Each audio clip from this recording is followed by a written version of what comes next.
आज जून 2 तारिख कैलेंडर पृष्ठारे यही तारिखटी आज भी ओडिशावासी एक दुस्वप्न परी 2023 मसीहा आज यही दिन में बालेश्वर बाहानगा ठारे घटी से भयानक ट्रेन दुर्घटना।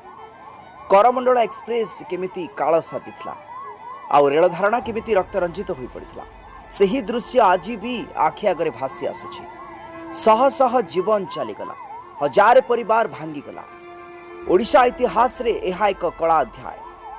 आज एते वर्ष परे भी मनरे गोटे प्रश्न उंकी मारुछि, से दिन जदि आमर व्यवस्था आउ टिके सतर्क थांता, जदि सुरक्षा व्यवस्था कौन अवहेला न थांता, तेबे कौन एते बड़ अघटन को एड़ाई होई थांता?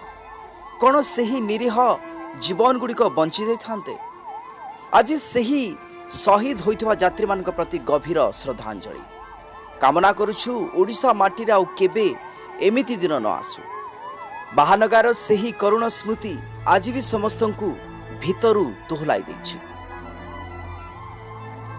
ब्यूरो रिपोर्ट, ओ न्यूज।